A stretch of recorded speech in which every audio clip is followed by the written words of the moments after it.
El día de ayer hemos sido testigos una vez más de lo tendenciosa que puede ser la gran prensa cuando se trata de hablar de políticos que no les gusta, por ejemplo, de Pedro Castillo. ¿A qué me refiero?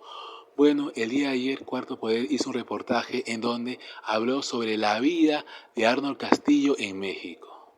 Dedicaron un reportaje para hablar sobre la vida del hijo del presidente Pedro Castillo. ¿Cuál es el motivo?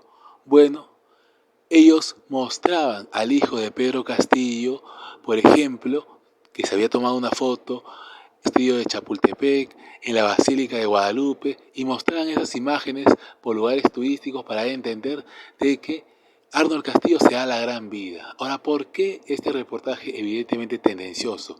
Bueno, hace poco la Fiscalía presentó una denuncia constitucional contra Pedro Castillo, en la cual lo acusa de haber usado un avión de la Fuerza Aérea y 2 helicópteros del Ejército para hacer un viaje particular. Se le acusa de haber viajado del Callao hasta Jaén, en Cajamarca, con un avión de la Fuerza Aérea y de ahí con 2 helicópteros del Ejército a Chota para celebrar el cumpleaños de su hermana. Pueden creerlo, le han prestado una denuncia constitucional por algo tan absurdo como eso. Pero precisamente como es absurdo y como la prensa sabe, la prensa enemiga de Pedro Castillo sabe de que eso no escandalizaría a nadie, entonces para generar, ¿no?, un rechazo, ¿no?, a Pedro Castillo, a su familia, entonces ponen estas imágenes de Arnold Castillo en el castillo de Chapultepec, en la Basílica de Guadalupe, en lugares turísticos de México que no son caros, que cualquier persona puede ir a visitar esos lugares para dar a entender de que, mira, al hijo de Pedro Castillo le gusta darse la gran vida. Y seguramente aquí también hacía lo mismo. Se daban la gran vida viajando en el avión de la Fuerza Aérea, en los helicópteros del Ejército. ¿Se dan cuenta? Esa es la intención de este reportaje tendencioso de Cuarto Poder. Querer, ¿no?, escandalizar a la gente para darle validez a esta denuncia constitucional absurda contra Pedro Castillo. Por eso han hecho ese reportaje tendencioso metiéndose con el hijo de Pedro Castillo.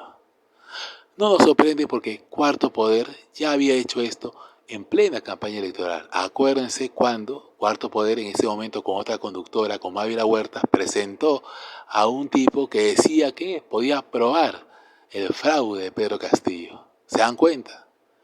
Cuarto Poder sigue siendo el mismo programa que hace reportajes tendenciosos, entrevistas tendenciosas, con el mismo objetivo: atacar a Pedro Castillo. Por eso es este reportaje tendencioso de Cuarto Poder. Cuarto Poder no ha cambiado.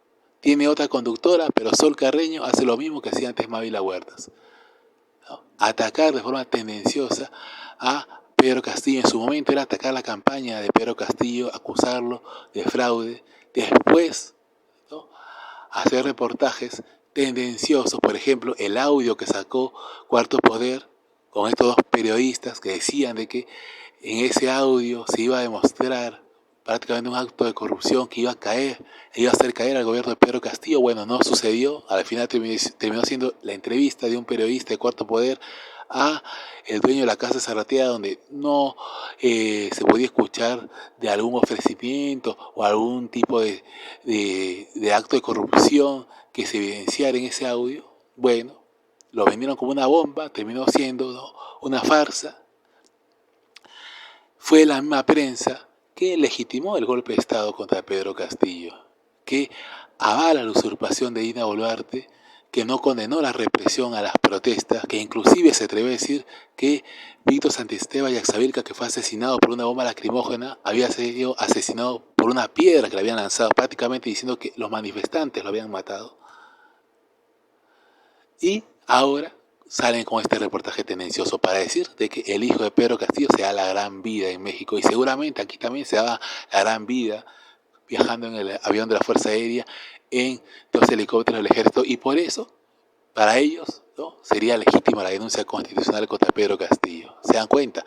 Esa es la intención de este reportaje tendencioso, lo cual demuestra la absurda de esta denuncia constitucional contra Pedro Castillo, pero también lo miserable que es esta prensa de América Televisión y la prensa en general, que, como ustedes saben, desde que Castillo se vio con posibilidades de llegar a la presidencia, lo atacaron sin piedad. Bueno, Eso es todo, espero que les haya gustado este video, me gustaría que lo comenten, que le den like, que se suscriban al canal y en la descripción les dejo los links para que puedan seguirme en todas mis redes sociales. Nos vemos.